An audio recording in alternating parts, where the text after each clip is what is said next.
Selamat pagi Opa Oma, Bapak Ibu dan saudara-saudari sekalian yang dikasihi Tuhan. Salam sehat dan sukacita selalu.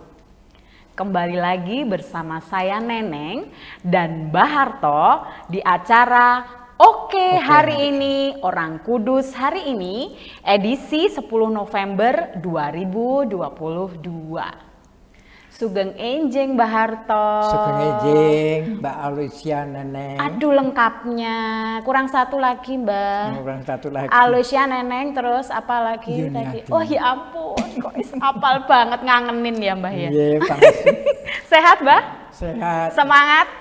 Semangat. Sukacita. Kebetulan ini kan tidak hujan. Oh iya bener ya, cerah ya. Hari ini Bali cerah. Ya. Oke. Hari ini tanggal 10 November kita akan berbincang tentang apa nih? Hari Pahlawan. Terus Hari Pahlawan. Sebagai orang Katolik juga memperingati salah satu orang kudus, yaitu Santo Leo Agung. Juga Leo disebut sebagai paus, juga pujangga gereja. Wah hebat banget ya Mbah. Kayaknya aku penasaran ya Mbah ya. Ceritanya seperti apa sih? Mengapa disebut Santo Leo Agung? Karena dia memang pujangga gereja. Tapi ada 4 yang diberi gelar agung. Oh, siapa aja itu Mbah? 1 si Paus Gregorius Agung, 2 Paus Nikolaus Agung, dan yang keempat itu 3 tadi beliau, yang keempat adalah ini Santo Yohanes Paulus kedua. Oh, tapi nggak tercantum ya Mbak ya? Oh, tapi ternyata ada agung ya di situ. Magnus, jadi Papa Leo Magnus. Magnus ya. Kalau bahasa Inggrisnya The Great ya. Oh, The Great. Jadi Pop ya. Leo The Great ya, begitu. Itu ada 4 saja. Oke Mbak, asal kehidupan awalnya itu gimana itu Mbak? Berasal dari mana ya? Apakah dia itu tidak diketahui lahirnya ya? Tapi dia pernah menjadi diakon agung pada waktu Sri Paus Sixtus keempat. Nah, ketika Sri Paus Sixtus keempat itu wafat pada tahun 440, nah itu dia menggantikan. Dia yang menggantikan. Maka banyak yang heran.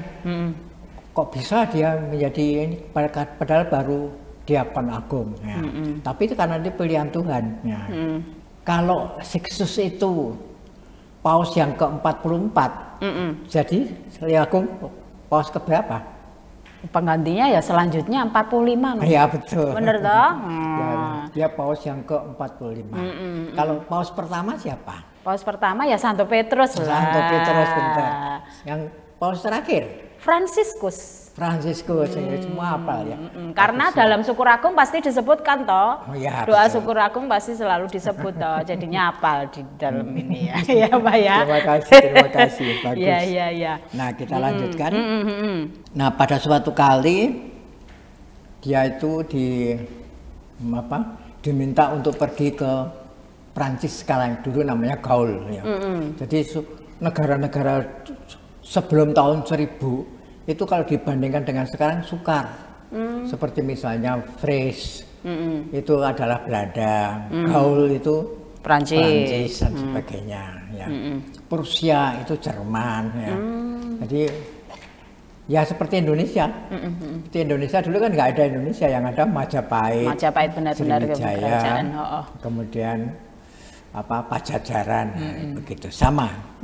Jadi nama dulu udah berganti. Kembali kepada Paus Leo. Nah, ketika dia menjadi paus atau dilantik menjadi paus, itu banyak menghadapi situasi yang tidak mengenakan, yaitu aliran-aliran sesat.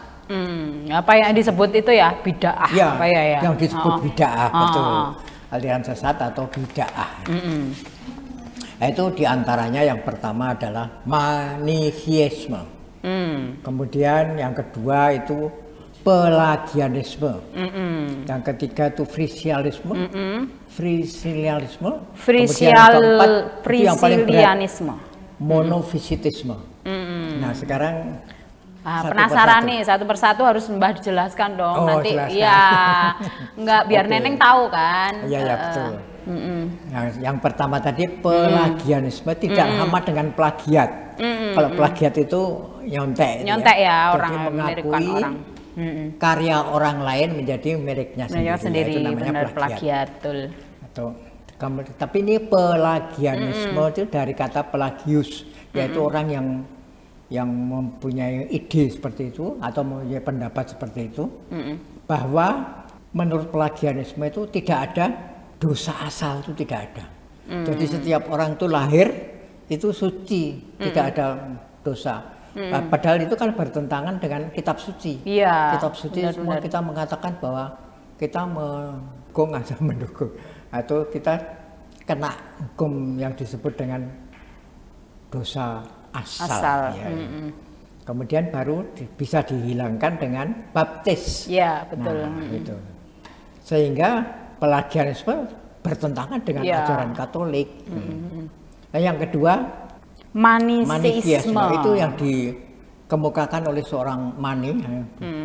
Itu sebetulnya dari Afrika sebetulnya ya.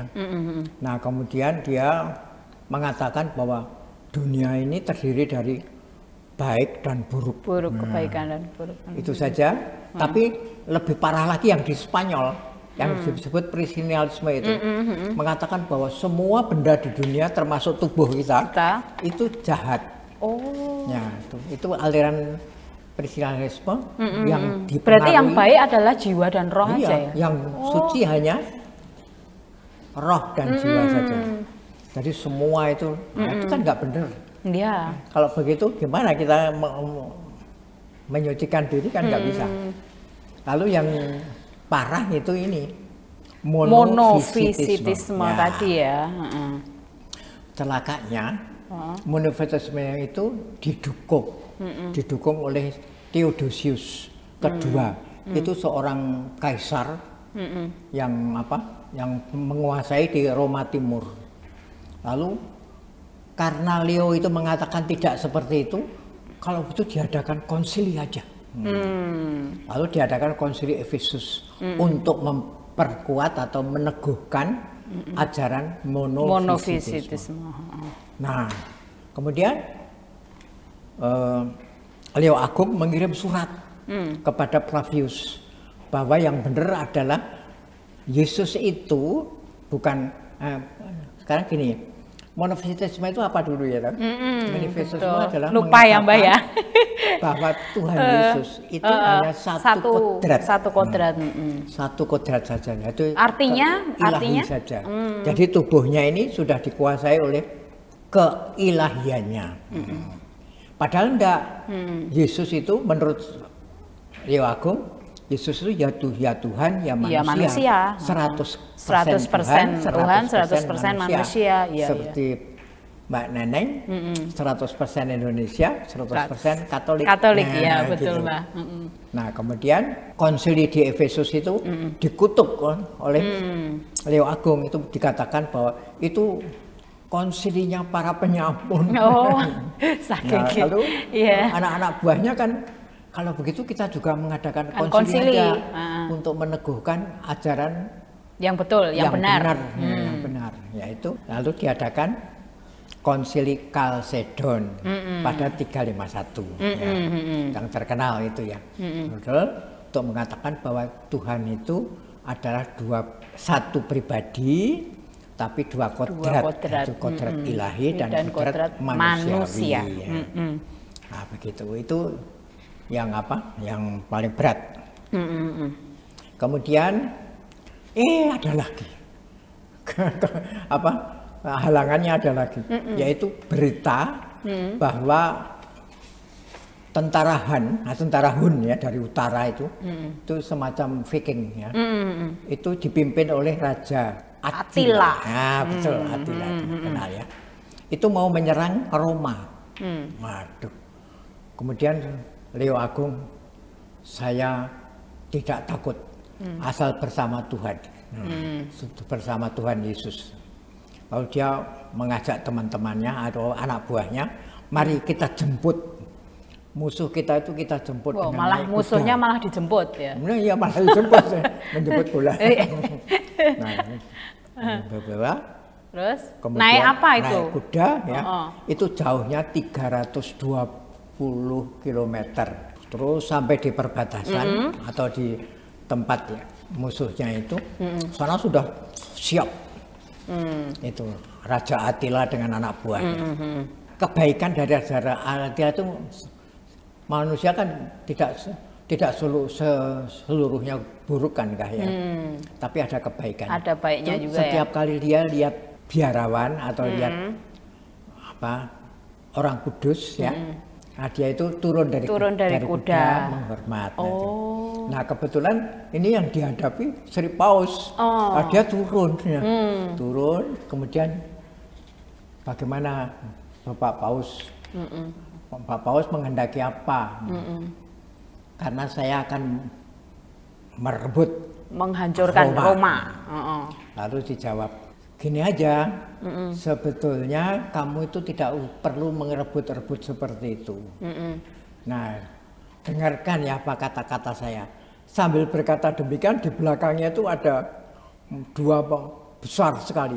Jadi ada, nah itu menurut, artinya nggak nampak gitu atau yang melihat cuman ya, yang Attila menurut itu ya? Cerita itu Santo Paulus dan Santo Petrus yang membawa, satunya membawa pedang.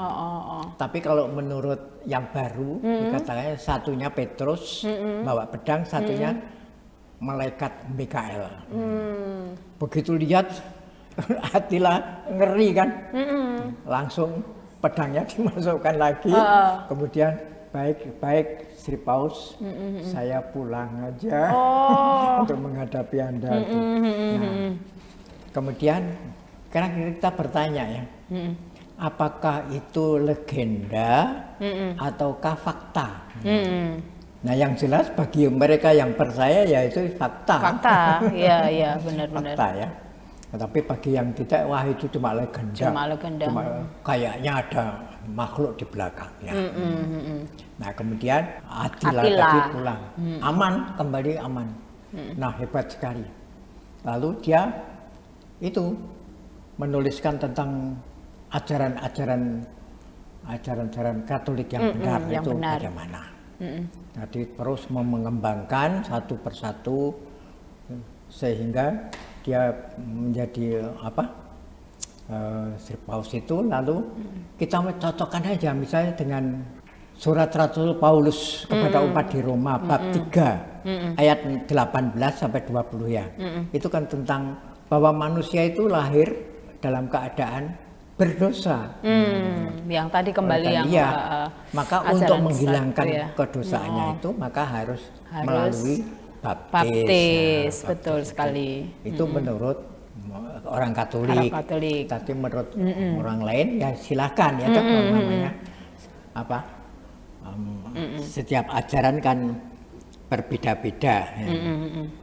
Karena kemudian Sri Paus ketika usia 81 tahun ya itu wafat. Wafat kemudian dia dimakamkan di itu Basilika Santo Petrus itu. Ya, setelah ternyata ada mukjizat-mukjizat dia diangkat sebagai Sri Paus. Ya. Itu saja mungkin. Terus menggelari Leo itu ya sebagai pujangga gereja. Memang dia Leo namanya. Sebelum menjadi Paus juga Leo ya. Iya, hebat sekali ya. Dia juga seorang pengkhotbah juga ya Mbah ya, penulis, seorang pengkhotbah juga. Penulis juga, atau Mbah? Betul. Terus habis itu ternyata beliau itu sekilas Neneng membaca, ternyata itu memberikan masukan penting untuk beberapa perayaan liturgi besar dengan cara yang baik dan indah ternyata ya. Sampai sekarang dipakai dari seni bahasanya maupun isi pesannya itu. Ternyata sampai sekarang ya Mbah ya, hebat sekali ya Mbah ya. Wah, luar biasa karya-karya beliau ya. Oke Mbah, ada tambahan atau pesan gitu yang dapat kita petik Mbah? Nah, yang penting yang pertama adalah ingat bahwa kadang-kadang kita juga menghadapi bid'ah atau ajaran sesat. Oleh karena itu, sebagai umat Katolik kita harus selalu dekat dengan imam, dengan uskup, ya, supaya kita selalu dalam keadaan benar, iman kita itu benar. Jangan terpengaruh oleh tulisan-tulisan. Iya betul, Ya, kadang-kadang maka harus ya hati-hati menjebak lah, ya, jadi perlu ada seorang yang bagus, mendampingi. tapi jangan betul. sampai terpengaruh yang menyesatkan. Yang menyesatkan. Itu Oke, saja. baik. Terima kasih matur nuwun sangat atas kebersamaannya hari Ya, ini, terima Mbak. kasih. Nah, sebelum kita tutup acara ini, mari kita berdoa bersama, nggih, Mbak, nggih. Ya. Dalam nama Bapa dan Putra dan Roh Kudus, amin. Santo Leo Agung, doakanlah kami. Kemuliaan kepada Bapa, Putra dan Roh Kudus, seperti pada permulaan, sekarang, selalu, dan sepanjang segala abad. Amin. Dalam nama Bapa dan Putra dan Roh Kudus, amin. Baik pemirsa sekalian yang dikasihi Tuhan, sampai jumpa pada acara Oke hari ini, Orang Kudus hari ini selanjutnya. Hari ini